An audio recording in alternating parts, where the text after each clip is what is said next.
Memento mori is the original, so remember the death. But this one says remember the life. Igor Zabel is born in Ljubljana, the beautiful and vibrant capital of Slovenia, in 1958. Somewhat of a cultural outpost for the Balkans, between the Adriatic Sea and the Alps, it can be seen as a meeting point between East and West.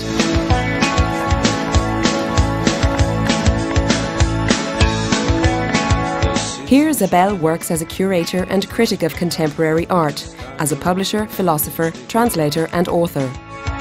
Zabel's life and work remain closely tied to this place. He always had some ideas and then he write down on, I don't know, old letters, newspapers. Igor's favorite form of discussing things was a dialogue. He was such a vivid intellectual, full of spirit and such things. He started to work internationally when he started his job in Moderna Galerija. That was in 1986.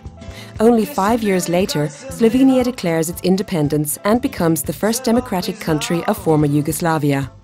While the Yugoslavian war rages around the country, the Moderna Galerija becomes a kind of nucleus of the contemporary art scenes in Eastern and Southeastern Europe, also with the help of Igor Zabel. It was a rather typical Eastern European institution with national collection, with, not much about international art, not much about recent art, not much about contemporaneity. I remember being very struck by his part of the Venice Biennial of 2003. So I think that was a very important step in bringing East European art into a global context on a completely equal footing.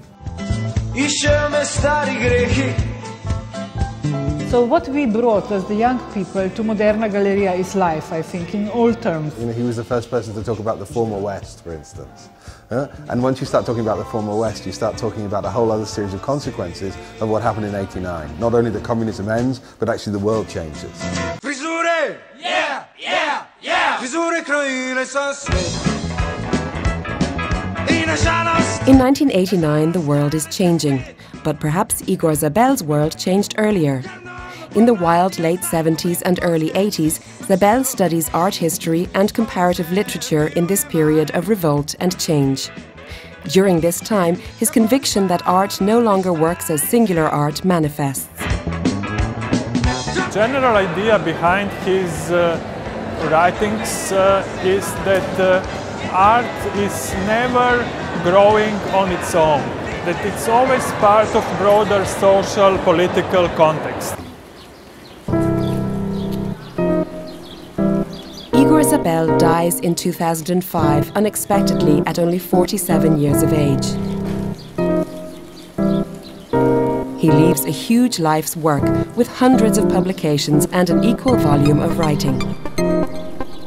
One of the concerns of the family was that he would be soon forgotten. We all knew that there is actually no one to replace him, or there is actually no one to directly continue his practice. There was the idea and the thought to have something like an award or better a help for people who work in this cultural field to just make their living and working easier, which means that you basically have to give them support and money.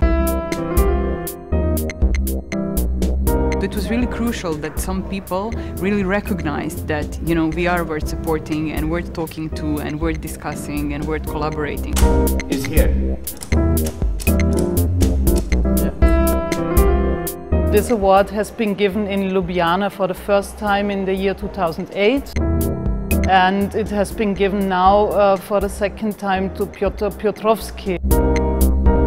I'm pretty happy because it looks like the people are reading my books, articles, and all my writings, receiving my ideas. It's also to strengthen the scenes which work in this exchange of ideas and narratives is quite important to us.